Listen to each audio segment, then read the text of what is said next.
Serat Sakajati, Bab 4, Ramuan Abal-abal. Pertanda aneh, malam tiba perlahan di desa itu, seperti tirai hitam yang dijatuhkan tanpa suara. Dari kejauhan, sahutan jangkrik menggema, bertalu-talu seperti alunan gamelan kecil yang tidak pernah berhenti. Angin malam mengalir lembut, menyusup di sela-sela anyaman bambu, membawa aroma tanah basah sisa hujan sore.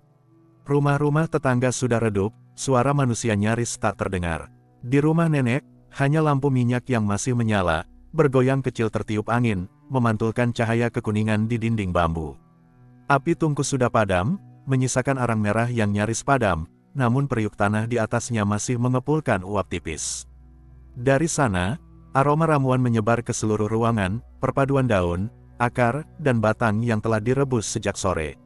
Sakajati duduk bersandar dekat tungku, tubuhnya lelah. Seharian penuh ia menumbuk, meracik, dan merebus bahan-bahan yang dikumpulkannya.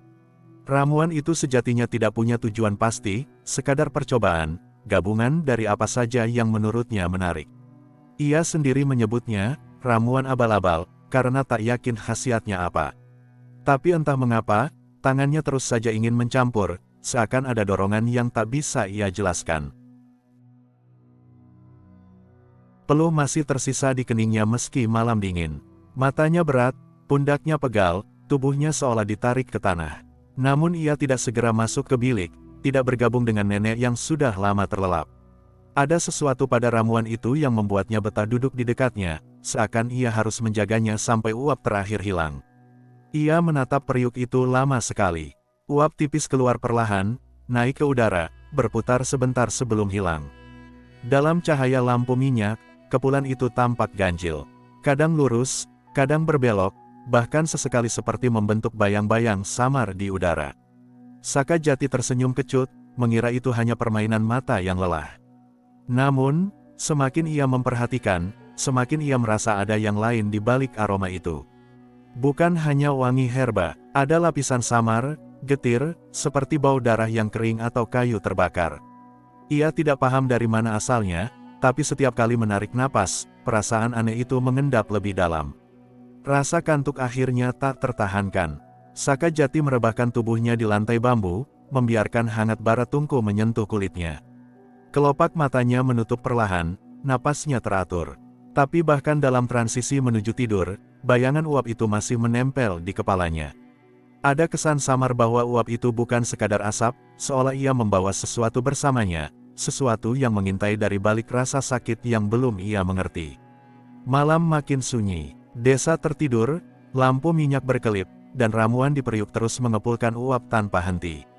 Sakajati pun terlelap, tak sadar bahwa tidurnya malam itu akan menjadi awal kejadian yang tidak diharapkannya. Gelap. Sakajati berdiri sendirian dalam ruang yang tak ia kenali. Tidak ada tanah, tidak ada langit, hanya hitam yang membentang ke segala arah. Ia mencoba menapak, namun setiap langkah hilang begitu saja, tanpa jejak. Sunyi menelan segalanya, namun anehnya, keheningan itu tidak menenangkan, justru berat, seperti menekan dadanya dari dalam. Ia menarik napas, aroma ramuan yang direbusnya tadi siang masih menempel, terbawa ke dalam mimpi. Hangat, getir, namun juga asing. Aroma itu, alih-alih menenangkan, membuat udara di sekitar menjadi semakin tebal. Ia merasa seperti berada di dalam periuk besar, dikelilingi uap yang tak henti mengepul. "Di mana aku?" Suaranya pecah, bergema jauh, lalu hilang di telan gelap. Tidak ada jawaban, tapi perlahan, dari kejauhan, terdengar sesuatu, bisikan. Sangat lirih, seperti desir angin menyentuh telinga. Semakin lama ia diam, semakin jelas bunyinya. Bukan satu suara, melainkan banyak, bertumpuk-tumpuk, berbicara dalam nada yang berbeda-beda. Ada yang terdengar seperti perempuan muda yang menahan perih, ada yang seperti lelaki tua merintih, ada pula yang terdengar seperti anak kecil menangis singkat lalu hilang. Sakajati merinding. Bisikan itu tidak membentuk kalimat jelas, hanya potongan suara, keluhan, dan erangan yang terserak. Namun telinganya tak bisa menolak mendengar. Ia merasa seperti berjalan di antara orang-orang yang menderita, meski tidak melihat seorang pun. Langkahnya melambat. Gelap itu bukan kosong. Semakin ia bergerak, semakin ia yakin bahwa yang berbisik itu ada di sekelilingnya, berlapis-lapis, menempel di udara. Sesekali, ia merasa bahunya tersenggol sesuatu, padahal tidak ada yang terlihat. Jantungnya berdetak keras. Ia ingin lari, tapi tubuhnya terasa berat, seperti menapak di lumpur tak kasat mata. Kakinya tetap bergerak, meski ia tak tahu kemana. Lalu, dari kegelapan di hadapannya, muncul pergerakan samar. Bayangan, sangat jauh, tapi cukup untuk membedakannya dari pekat sekitarnya. Tinggi, kurus, bergerak lambat. Setiap kali Sakajati mencoba fokus, bayangan itu memudar, tapi begitu ia mengalihkan pandangan, sosok itu muncul lagi, seolah memang sedang mengintai. Bisikan di sekelilingnya berubah, tidak lagi acak, melainkan lebih terarah. Potongan kata mulai terdengar, sakit, tahan, rasa. Suara-suara itu tidak seragam, kadang berlapis, kadang bersahut-sahutan, seperti sekumpulan orang yang berbisik di pasar malam. Sakajati memejamkan mata, berharap semua lenyap. Tapi justru dengan mata tertutup, bisikan itu semakin dekat, seakan langsung berbisik di dalam kepalanya. Ia merasakan nyeri singkat di pelipisnya, seperti demam yang tiba-tiba datang. Ia membuka mata lagi, bayangan di kejauhan masih di sana, kali ini lebih jelas garis tepinya. Tidak bergerak cepat, hanya berdiri, seperti menunggu. Sakajati mencoba bicara, meski suaranya bergetar. "Siapa kau?" Tak ada jawaban, hanya bisikan yang berubah jadi dengung lirih, semakin dalam, semakin menusuk. Entah kenapa, ia merasa bayangan itu tidak asing. Seolah ia pernah melihatnya, bukan dengan mata, melainkan dengan rasa. Dan saat pikiran itu terlintas, aroma ramuan kembali menekan hidungnya, lebih pekat dari sebelumnya. Aroma itu kini bercampur dengan bisikan, seperti menjadi jembatan yang menghubungkan dirinya dengan bayangan samar di hadapannya. Ia mulai sadar, ramuan yang ia buat, yang ia anggap tak berarti, mungkin telah mengusik sesuatu yang aneh. Suara-suara itu semakin padat, seperti dinding yang merapat mengelilingi Sakajati. Bisikan-bisikan lirih kini berubah jadi lapisan suara yang saling menimpa, seakan ribuan mulut berdesah dalam satu ruang sempit. Kata-kata tak sepenuhnya jelas, namun ada penggalan yang berhasil ia tangkap, sakit, tahan, luka, jangan lepas. Jantungnya berdegup makin keras. Ia berusaha menutup telinga, tapi suara itu tidak datang dari luar. Ia mendengarnya dari dalam darahnya sendiri, dari setiap denyut yang mengalir di tubuh. Tiba-tiba, dari depan, terdengar suara lain. Tidak lagi berupa bisikan acak, melainkan satu suara yang berat, bergema, seolah keluar dari perut bumi. Tubuh, rasa, luka adalah jalan. Sakajati terperangah. Suara itu berbeda dari yang lain, tegas, berlapis, dan seolah berbicara langsung kepadanya. Bayangan di hadapan mulai bergerak. Perlahan, langkahnya terdengar berat, menyeret sesuatu yang tak terlihat. Sosoknya masih samar, tapi kini garis tubuhnya lebih jelas, tinggi, kurus, memanjang, dan setiap kali bergerak, seolah udara di sekelilingnya ikut bergetar. "Ramuanmu," mengetuk pintu, suara itu bergema lagi, kali ini lebih dekat. Sakajati menelan ludah, dadanya terasa sesak, kata-kata itu menusuk kepalanya. Ia ingat uap ramuan yang mengepul di rumah. Apakah mungkin itu penyebab semua ini? Bayangan itu berhenti, berdiri tegak. Uap tipis keluar dari sekitarnya, sama seperti asap dari periuk. Dari uap itu, terdengar keluhan samar, lirih, seperti orang menahan demam atau perih. "Kau, siapa sebenarnya?" Suara Sakajati pecah, hampir tidak terdengar. Bayangan itu tidak langsung menjawab. Hanya suara napas berat yang datang, lambat dan dalam, membuat bulu kuduknya berdiri. Lalu, suara itu berkata, pelan, terputus-putus, seakan menyelip di antara bisikan orang sakit. Rasa sakit, membuat mereka patuh. Sakajati terpaku. Kata-kata itu menggema di dalam tubuhnya.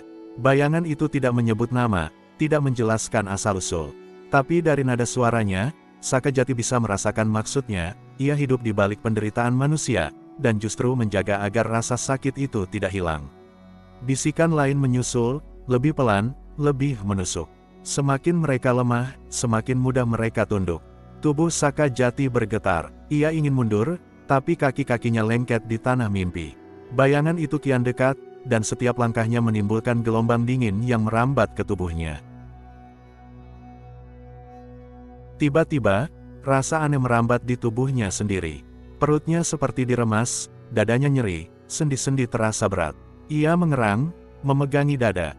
Sensasi itu sangat nyata, seakan ramuan yang ia buat merasuk ke dalam tubuhnya sendiri dan membuka jalan bagi rasa sakit itu untuk menjalar. Rasa, tubuh, luka, semua terikat, suara itu mengulang-ulang, semakin cepat, semakin dalam, sampai Sakajati merasa kepalanya mau pecah. Bayangan mengangkat tangan panjang, kurus, samar. Gerakannya lambat, namun terasa penuh kuasa. Di sekelilingnya, bisikan orang sakit kembali terdengar, rintihan, keluhan, napas terputus, semuanya bercampur jadi satu. Sakajati tidak tahu harus berbuat apa. Ia ingin berteriak, tapi suaranya lenyap di telan gelap. Dan ketika jarak bayangan itu hanya tinggal beberapa langkah, suara itu kembali berbisik langsung ke telinganya. "Ramuanmu, kini milikku." Sekejap, tubuh Sakajati terasa seperti disambar petir. Pandangannya berkunang, gelap semakin menutup, dan seluruh bisikan itu menyatu jadi satu dengung panjang yang memekakkan telinga. Ia tidak tahu apakah ia masih bermimpi atau sudah masuk ke sesuatu yang lebih nyata. Yang ia tahu, ramuan yang ia buat telah membuka rahasia kelam yang seharusnya tidak pernah ia sentuh. Sakajati terlonjak bangun, tubuhnya basah oleh keringat dingin, napasnya tersengal-sengal seperti habis berlari jauh. Matanya langsung menyapu sekeliling, ia tidak lagi berada di ruang gelap itu, melainkan di rumah nenek, tepat di dekat tungku. Lampu minyak masih menyala, api kecil di sumbu bergetar lembut ditiup angin yang merembes dari celah bambu dinding. Semua tampak tenang, persis seperti saat ia tertidur tadi malam. Tapi tubuhnya masih bergetar, seolah mimpi itu belum benar-benar selesai. Ia menyentuh lantai tanah yang dingin, memastikan dirinya terjaga. Uap tipis masih mengepul dari periuk ramuan di atas tungku, meski apinya sudah padam. Aroma getir dan hangat itu masih tercium, sama seperti dalam mimpinya. Jantung Sakajati berdegup tak karuan. Ia menatap ramuan itu dengan rasa was-was. Tadinya, ia hanya menganggapnya mainan bodoh, campuran asal yang tak ada gunanya. Tapi setelah mimpi tadi, ramuan itu tampak berbeda. Bukan sekadar jamu, bukan sekadar rebusan, ada sesuatu yang menempel padanya, sesuatu yang tak bisa dijelaskan dengan kata-kata. Ia mengingat bayangan itu, suara beratnya, bisikan ribuan mulut yang merintih. Kata-kata tentang tubuh, rasa, dan luka. Semua masih menggema di kepalanya. Semakin ia mencoba melupakan, semakin jelas suara itu muncul kembali, seperti gema yang enggan pergi. Tangannya gemetar saat ia menyentuh kendi air di dekat tungku. Ia minum terburu-buru, berharap air dingin bisa meredakan degup jantungnya. Tapi rasa dingin justru membuat tubuhnya semakin sadar betapa mimpi itu terasa nyata. Sakajati menunduk, menatap periuk. Uap tipis masih keluar perlahan, berbaur dengan cahaya lampu minyak. Dalam bayangan samar itu, ia seakan kembali melihat sosok tinggi kurus yang berdiri di mimpi. Ia mengedipkan mata, tapi bayangan itu tetap ada sejenak sebelum akhirnya lenyap bersama asap. Hatinya digelayuti firasat aneh. Ia merasa seolah ramuan itu telah mengusik sesuatu yang selama ini tersembunyi, sesuatu yang tidak seharusnya diganggu. Ia tidak bisa menjelaskan, tapi nuraninya menolak menganggap semua ini sekadar bunga tidur. "Ramuanmu, kini milikku." Kalimat itu kembali terngiang, membuat tengkuknya dingin. Ia memegangi dada, ada getaran halus di sana, seperti bekas sentuhan mimpi yang tak mau hilang. Ia tahu dirinya belum benar-benar bebas. Mimpi itu meninggalkan jejak, dan jejak itu menempel pada dirinya, juga pada ramuan yang masih mengepul samar. Sakajati menarik napas panjang, mencoba menenangkan diri. Tapi dalam hening malam itu, jangkrik kembali bernyanyi, suara kayu berderit pelan, dan semua kesunyian terasa lain. Rumah nenek yang biasanya menenteramkan kini tampak asing, seolah ada mata yang mengintai dari balik kegelapan.